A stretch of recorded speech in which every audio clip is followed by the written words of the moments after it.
आपण ज्यावेळेस सर्वसामान्य म्हणजे आमच्यासारखे प्रेक्षक ज्यावेळेस आमचा एक विरंगुळा म्हणून गाडीतनं जाता जाता रेडिओ मिरची ऐकतो किंवा घरी बसल्या बसल्या थोडा वेळ अभ्यास केल्यानंतर काम केल्यानंतर आम्ही रेडिओ लावून बसतो आणि त्याच्यावरची गाणी ऐकतो आणि तुमचं अर्थात तुम्ही जे जे काय बोलता ते आर्जिंग देखील आम्ही ऐकत असतो.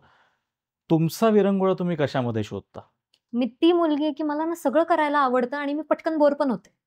म्हणजे जर मी तुला पाहिलं ना, की तू सपोज तबला वाजवतोय, तर मला लगेचच आवडेल तबला शिकायला. बरं. आणि माझं असं आहे, की मी छोट्या-छोट्या गोष्टी शिकते, की मध्ये कोव्हिडच्या काळामध्ये आपण सगळेच घरी होतो आणि आम्ही सुद्धा घरूनच शो करायचो.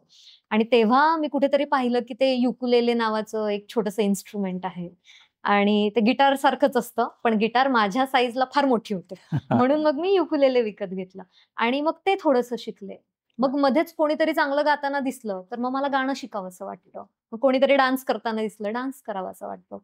पण सध्याचा करंट माझा विरंगुळा म्हणजे लोकांना हसवणारे व्हिडिओज बनवणं. वाह!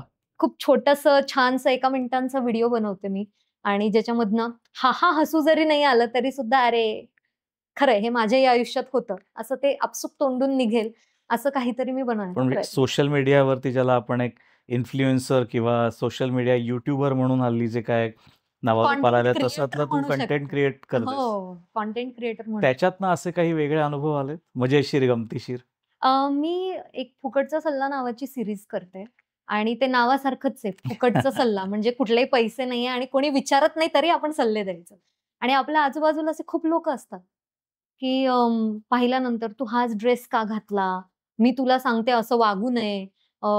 बाहेर गेल्यानंतर चमच्यानेच खावं." विचारलंय का तुम्हाला? ते जब वी मेटमध्ये ते गीतचं कॅरेक्टर होतं ना, की इस सब चीज के आप पैसे लेते या मुफ्त हां. का ज्ञान है. तर ते तिकडनं माझ्या डोक्यात ती आयडिया ट्रिगर झाली. खूप लोक आहेत जे फुकटचे सल्ले देतात, बरोबर आहे. मागितले नाही तरी. मग मी पण द्यायला सुरू केले ते. आणि त्याच्यानंतर सुरुवातीला फार मजा आली. लोकांना ते मजेशीर वाटायला लागलं.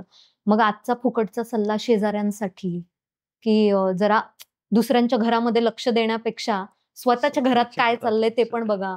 अ, मी कुठे जाऊन येतेय बघण्यापेक्षा तुमची मुलगी कुठे चालली आहे बघा. तर ते सुरुवातीला आहे ना लोकांनी मजेशीररित्या घेतलं.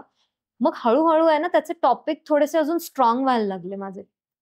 मग माझ्या कमेंट सेक्शनमध्ये जे शिव्या पडायला लागल्या, काय सांगतेस? म्हणजे मी केलं होतं एक, की आजचा फुकटचा सल्ला त्या लोकांसाठी, की जे मुलींच्या कपड्यावरनं बोलतात, की "तू असेच कपडे का घातले?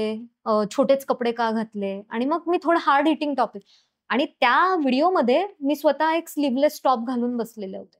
तर लोकांनी तो कंटेंट दिला सोडून.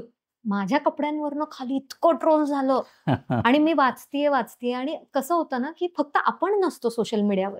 आपले घरचे पण असतात. बरोबर. आपले भाऊ, बहीण आणि त्यांनी वाचायला सुरू केलं. मग हे निगेटिव्ह कॉमेंट वाचल्यानंतर फार वाईट वाटलं. असं वाटायला लागलं, की आपण कोणाच्या तरी मनोरंजनासाठी करतोय, पण पुढच्याला ते घेताच येत नाहीये. घेता येत नाही. सो ड्रॉबॅक पण आहे आणि चांगलंही आहे.